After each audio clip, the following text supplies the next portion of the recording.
بسم اللہ الرحمن الرحیم۔ السلام علیکم ورحمۃ اللہ وبرکاتہ۔ ذوالحجہ کا مہینہ اسلامی تقویم کا ایک اہم مہینہ ہے، خصوصاً اس کے پہلے 10 دن جو کہ برکتوں اور رحمتوں سے بھرپور ہے۔ ان دنوں کی اہمیت قرآن اور حدیث میں واضح طور پر بیان کی گئی ہے۔ قرآن و حدیث میں اس کی اہمیت اس قدر ہے کہ اللہ فرماتا ہے فجر کے وقت کی قسم اور 10 راتوں کی قسم۔ مفسرین کے مطابق یہ 10 راتیں ذوالحجہ کے پہلے 10 دنوں کی طرف اشارہ کرتی ہیں جو ان دنوں کی عظمت کو ظاہر کرتی ہیں۔ نبی کریم صلی اللہ علیہ وسلم نے بھی ان دنوں کی فضیلت بیان فرمائی ہے کہ ان 10 دنوں میں کیے گئے نیک اعمال اللہ تعالیٰ کو سب سے زیادہ محبوب ہے۔ حدیث سے یہ ثابت ہوتا ہے کہ ان دنوں میں کی گئی عبادات اور نیک کام اللہ کے نزدیک مقبول ہوتے ہیں اور ان کا اجر بہت زیادہ ہوتا ہے۔ دیکھیں، ہم عورتیں ہیں، ہمیں کہیں سے پتہ چلے نا کہ فلاں جگہ پر سیل لگی ہوئی ہے اور قیمت جو ہے وہ عام قیمت سے 10 گنا 20 گنا یا 50 گنا زیادہ ہے، تو ہم ساری جمع پونجی جو ہے وہ اس میں خرچ کر دیتے ہیں، ساری جمع پونجی اپنی لگا دیتے ہیں، اپنا زور لگا دیتے ہیں تاکہ ہم اس سیل کے جو فوائد ہیں وہ پوری طرح حاصل کر سکیں۔ تو ہر موسم کا اور ہر وقت کا، ہر ایک نیکی کا ایک وقت ہے۔ اگر ہم اس وقت کو گنوا دیں گے تو ہم اس اجر کو کبھی نہیں پہنچ سکیں گے۔ ذمہ دار ہاری کٹائی کے موسم میں اگر کٹائی نہیں کریں گے، جی جان نہیں لگائیں گے، جان توڑ محنت نہیں کریں گے تو وہ نقصان اٹھائیں گے۔ اسی طرح محنت کرنے والے جب فصل کو تیار کر لیتے ہیں اور فصل کی کٹائی کا موسم آتا ہے تو اس میں جی جان سے محنت کریں تو وہ اپنی محنت کا اجر پا لیتے ہیں۔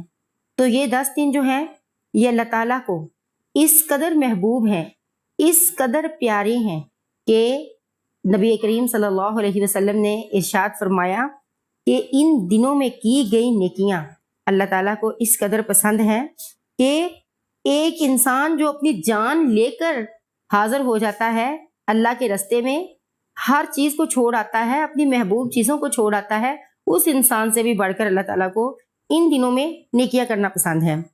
عبادات میں اضافہ کرنا چاہیے، ان دنوں میں نمازوں کا اہتمام زیادہ کرنا چاہیے، نمازوں میں مشغولیت زیادہ کرنی چاہیے، قرآن کی تلاوت زیادہ کرنی چاہیے، اور سب سے زیادہ ضروری امر جو ہے ان دنوں میں دعا زیادہ کرنی چاہیے، اٹھتے بیٹھتے چلتے پھرتے ہر وقت۔ اب ہم گھروں کا کام کرتی ہیں، خواتین کھانا بنا رہی ہیں تو یہ نیکی کا کام ہے نا۔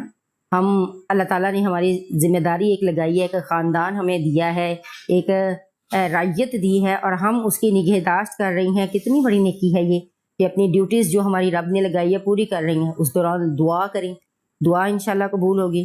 اپنے شوہر کو ہم نے کھانا دیا بنا کے، اپنے بچوں کو تیار کیا، ان کو کھانا دیا، ایون ہم بستر بنا رہی ہیں، ایون ہم برتن صاف کر رہی ہیں، کپڑے پریس کر رہی ہیں، تو یہ سارے وقت جو ہیں یہ ہم اصل میں اس کو ہم نیکی سمجھتے نہیں ہیں، ہم سمجھتے ہیں یہ ڈیوٹی ہے جو ہماری دنیا کی طرف سے لگائی گئی ہے، لیکن ہم یہ نہیں دیکھتے کہ اللہ کی مخلوق ہے جس کی ہم خدمت کر رہے ہیں۔ تو اس دوران میں اگر ہم زیادہ دعا کریں تو ہماری دعا قبول ہوگی۔ اور ہم نے دعا کا ایک مخصوص وقت بنا لیا ہے کہ جب نماز پڑھ لینی ہے اس کے بعد ہاتھ اٹھانے اور دعا کرنی ہے، اس کے علاوہ دعا کا کوئی وقت نہیں ہے۔ دعا جو ہے در حقیقت اس کا کوئی وقت مقرر ہی نہیں ہے۔ جب دل بھر آئے، جب دل میں درد اٹھے، جب دل میں جو ہے وہ تڑپ اٹھے اور ہمیں نظر نہ آئے کسی طرف سے بھی کوئی رستہ، تب ڈائریکٹ اللہ تعالیٰ سے اپنی کال ملا کے اللہ تعالیٰ سے بات کرنا اللہ کو بڑا محبوب ہے۔ تو عرفہ کے دن جو ہے اس میں زیادہ سے زیادہ جو ہے وہ دعا کرنی چاہیے۔ چلتے پھرتے اٹھتے بیٹھتے جو ہے وہ تسبیح و تحلیل اور تکبیر، الحمدللہ، لا الہ الا اللہ، اللہ اکبر کا ورد کثرت سے کرنا چاہیے۔ نبی کریم صلی اللہ علیہ وسلم نے ان کلمات کے ورد کی ترغیب دی ہے۔ صدقہ و خیرات، ذوالحجہ کے دوران صدقہ و خیرات کرنا بھی بہت بڑا اجر رکھتا ہے۔ نبی کریم صلی اللہ علیہ وسلم نے محتاجوں کی مدد کرنے اور نیکی کا کام کرنے پر زور دیا ہے کہ ان دنوں میں وہ زیادہ کرے، یہ پاکیزگی کا سبب بنتا ہے۔ توبہ و استغفار، ان دنوں میں گزشتہ گناہوں سے توبہ اور اللہ سے معافی مانگنے کا بہترین موقع ہوتا ہے۔ ان دنوں میں اللہ تعالیٰ سے معافی مانگنی چاہیے، یعنی ہر وہ کام کریں جو ہمیں اللہ سے قریب کر دے، کیونکہ ان 10 دنوں میں اللہ ہمارے بہت زیادہ قریب ہوتا ہے۔ ذوالحجہ کے پہلے 10 دن مسلمانوں کے لیے عبادات، نیک اعمال اور اللہ کی رحمت و برکت حاصل کرنے کا سنہری موقع ہے۔ روزہ رکھنا، نمازوں میں اضافہ کرنا، قرآن کریم کی تلاوت کرنا اور صدقہ و خیرات کرنا، یہ سب اعمال ان دنوں کی برکتوں کو بڑھاتے ہیں۔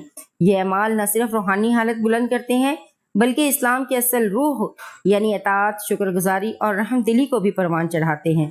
تو اللہ تعالیٰ سے ساتھ ساتھ دعا بھی کرنی چاہیے۔ ہم اپنے جو ہے وہ کوشش اور کاوش سے تو نیکی کا کوئی درجہ حاصل نہیں کر سکتے، تو نیکی کا درجہ حاصل کرنے کے لیے ہمیں زیادہ سے زیادہ دعا بھی کرنی چاہیے۔ یا مصرف القلوب صرف قلبی الی طاعتک، یا مثبت القلوب ثبت قلبی الی دینک، یہ دعا کرنی چاہیے۔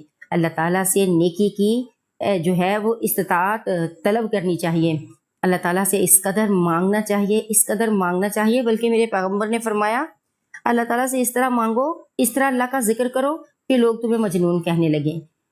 تو اس طرح اللہ تعالیٰ سے جو ہے وہ دعا کرنی ہے، سوال کرنا ہے، تاکہ ہم ذوالحجہ کی برکتوں کو پوری طور پر سمیٹ سکیں۔